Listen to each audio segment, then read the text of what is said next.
Biggest lesson that I learned when I was starting off early in my business career was the importance of focus. And I had this drummed into me by one of my investors one day when I came to them and presented this new idea, which was an addition to the current company that I was building. And they hit me really hard with this like verbal whip and told me, they said, Steve, focus is everything. And that stayed with me. I was annoyed at the time because naturally, when you're a creative person and a very inspired person, as many of us are, you have so many ideas.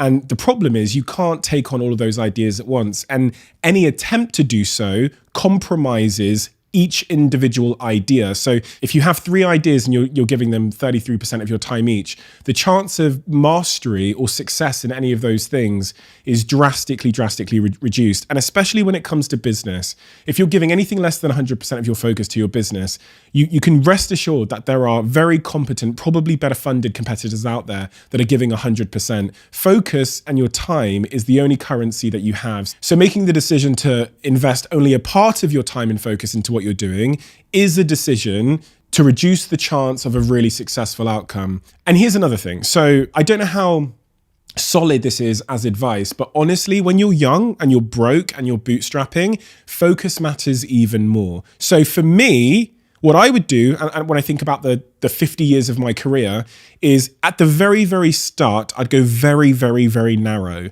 And I'd try and succeed in something that will be the gateway, if it is successful, to me being able to build my resources, my financial resources, my team, so that I can focus on multiple things. And that's really the trajectory I've taken in my life. I, at 18 years old, focused on one thing, one business idea, and really nothing else. And when I say nothing else, I also mean a lot of personal things were sacrificed. I focused on that for about 7 years in total. That business became a success. I now have resources to allocate against multiple things that I want to do, which frees up more time. So I can start companies now and not even be the CEO of these businesses. But when you're starting out in life and your career, that's not a luxury you have. So my advice for young people would be to do everything in your power to focus. In business, what we do is we operate in sprints, which means when you have an idea, you assemble a team around it and you focus them for a dedicated and predetermined period of time, say 3 months or 6 months, only on that idea to give it its best possible chance of success.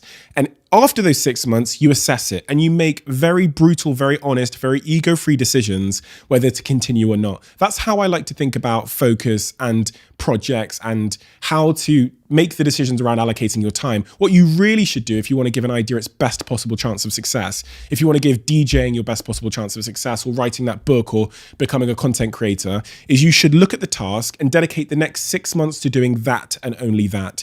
If you allocate time to other things in that period, you're reducing the chance of a positive outcome for that one thing. And I tend to see as well, especially young entrepreneurs, when they have multiple businesses and multiple things they're pursuing and multiple things they're trying to master at the same time, as the phrase goes, they become the master of none, which means they kind of stumble through life, never really achieving any real substantive success because they've spent all of their life trying things in a half-assed, timid way. If you want to be successful, if you want to get mastery in anything that matters to you, here's where discipline really matters. You have to install into your mind something I call the someday shelf, which is inspiration comes to you. You have a new idea when you're walking down the street or in the shower. You think, that's brilliant. That will be a multi-gazillion-dollar idea. We all do it. If you want to be successful, don't then add it into your successful idea. Don't then try and contend with 2 different ideas and give 50% to each.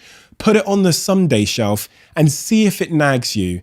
The great ideas will sit there on that someday shelf and they will nag you. And if it nags you for long enough, 6 months, for a year, then maybe it's time to take action. But my mind has a someday shelf on it that has hundreds of things on it. And if something sits there for more than a year, more than 6 months, and it's still screaming at me and it doesn't dissolve away and collect dust on the someday shelf and disappear into the back, then I pull it forward and I put a plan in place to give it the sprint it deserves, to resource that idea and give it its best possible chance of success.